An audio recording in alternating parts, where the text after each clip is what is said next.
کہ اسلام ہماری جاگیر ہے، اس کو بڑی آسانی کے ساتھ ہم لوگوں کو وراثہ میں مل گیا ہے۔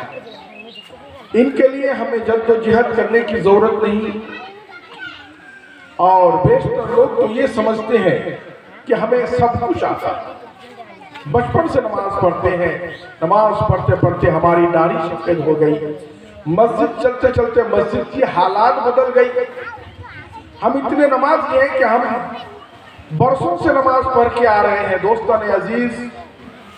اگر ایسی بات ہوتی تو اللہ عز و جل کی ان مقدس بانیوں کا آپ کیا جواب دیتے کہ جیسے دن اور رات ایک نہیں، صبح اور شام ایک نہیں، عورت اور مرد ایک نہیں، اسی طرح جاہل اور عالم ایک نہیں، پڑھے لکھے اور بے پڑھے لکھے ایک نہیں،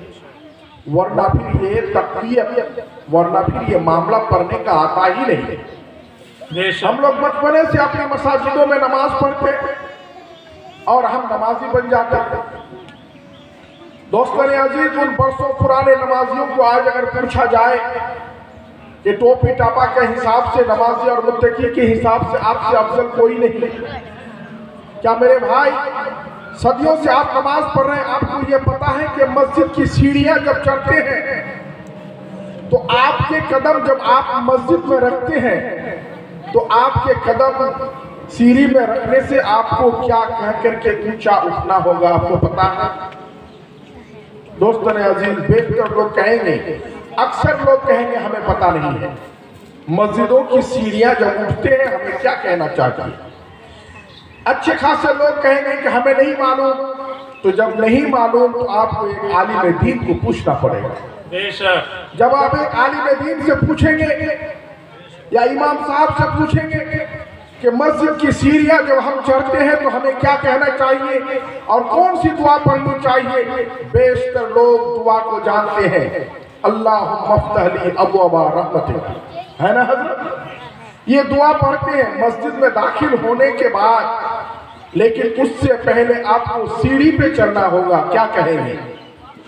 حدیث پاک میں آیا ہے کہ جب سیڑھی کے اوپر آپ اپنا قدم رکھیں تو اللہ اکبر اللہ اکبر اللہ اکبر کہہ کے آپ جب مکمل مسجد کے اوپر قدم رکھ دیں اس وقت آپ دعا پڑھیں، اللہم افتح لی ابواب رحمتک، اے اللہ ہمارے لیے رحمت کے سارے دروازے کھول دیں۔ بے شک دوستان عزیز، یہ جاننے کی بات ہے، میں تقریری غرض کے لیے نہیں بلکہ اپنی ضروریات کی بات کو سمجھنے اور سمجھانے کے لیے کھڑا ہوا ہو۔ آج جس عالم دین کی ہم لوگ یہاں پر جشن دستار کے موقع پر موجود ہوئے ہیں یا اپنے گھروں سے آنے میں کوتاہی کر رہے ہیں کہ ایسی ہزاروں محفلیں دیکھے ہیں، ہاں دیکھے ہوں گے آپ، ہزاروں میلاد میں آئے ہوں گے، لیکن یہ میلاد ایک الگ ٹائپ کا میلاد ہے۔ اس میلاد پاک میں آپ کے اپنے پیر معظم حضرت سید عبدالشکور صاحب قبلہ، سرور احمد صاحب قبلہ متصل اللہ العالی والنورانی تشریف لے کر کے آئیں گے اور وہ اپنے ہاتھ سے جو ہے علماء کرام کے سامنے میں ان کے سر پہ ایک پگڑی باندھ کے بتائیں گے کہ اے لوگوں، میں نے ان کے سر پہ پگڑیاں باندھ دی،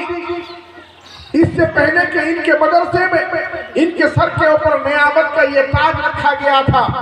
جو تاج ان کے سر پر رکھا گیا تھا وہ کوئی معمولی تاج نہیں تھا، دیکھنے والے یہی دیکھتے ہیں کہ ان کے سر پہ ایک کپڑا کا پگڑی باندھا گیا ہے، لیکن دوستان عزیز آپ کو پتہ نہیں ہے ایک عالم دین کے اوپر کتنی ذمہ داری ہوتی ہے، دین کی بات ان کو پتہ ہوتا ہے اور لوگوں کے درمیان دین کی بات کو پھیلانے کے لیے ہر وقت تیار رہتے ہیں۔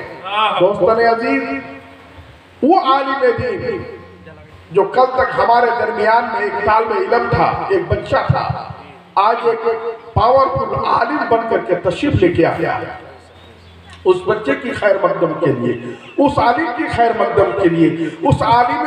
نبیل کی چہرہ کو دیکھنے کے لیے کہ اس کے اندر اسلامی رونقیں کتنی آئی ہے، ان کے اندر علم کی روشنی کتنی آئی ہے، اور ان کو مکمل طور پر لوگوں تک فیضیاب کرانے کے لیے ان کے اندر کے علم لوگوں تک پہنچانے کے غرض سے آج پھر اپنے گاؤں میں ان کے لیے ایک پروگرام کا اہتمام کیا گیا ہے، تاکہ اپنوں کے درمیان ان کی پہچان ہو جائے، ان کی روح شناسی ہو جائے کہ یہ عالم دین ہے، ان کی قدر منزلت اور عوام الناس سے الگ ہے، ان کا مرتبہ اور انسانوں سے الگ ہے، ان کے بارے میں اللہ کے مقدس نبی صلی اللہ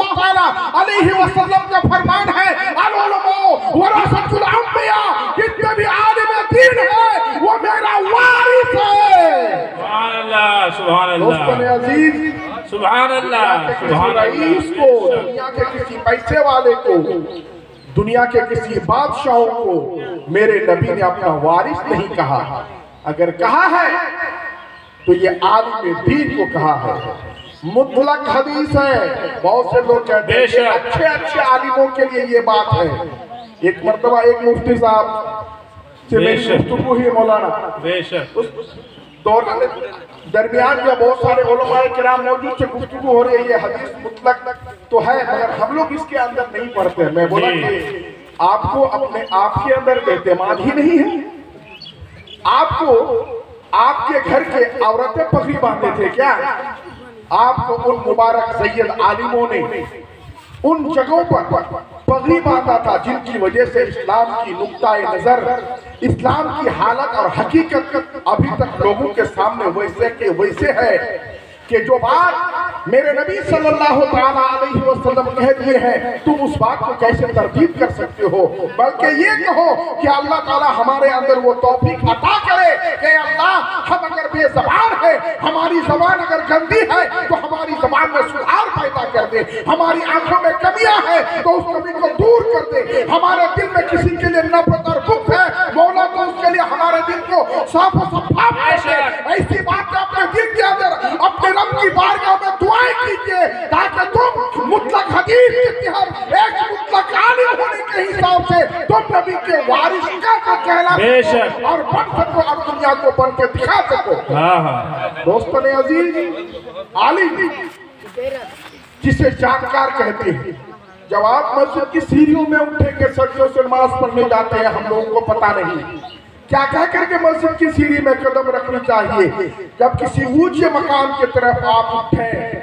اپنے گھر کے سیڑھی میں بھی آپ اگر گھر کی طرف اٹھ رہے ہیں اوپر کی طرف تو آپ کو کہنا چاہیے اللہ اکبر، اللہ اکبر، اللہ اکبر۔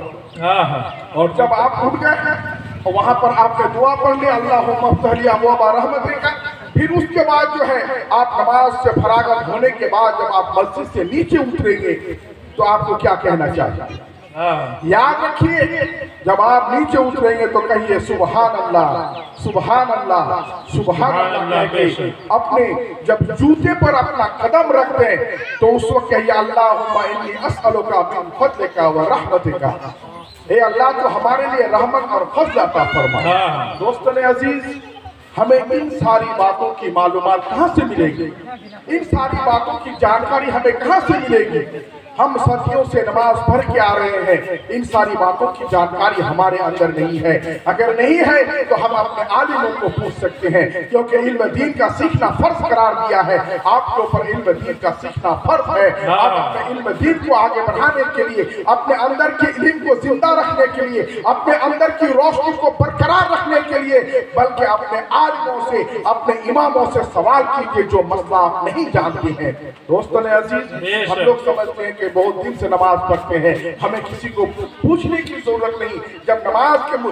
لائن پر کھڑے ہو کر کے کسی عوام کے پیچھے نماز پڑھ کے کوئی عالم دیکھتا ہے تو وہ جب سجدہ کرتا ہے ان کو پتہ ہی نہیں کہ ہمارے کتنی انگلی سجدے میں لگنی چاہیے۔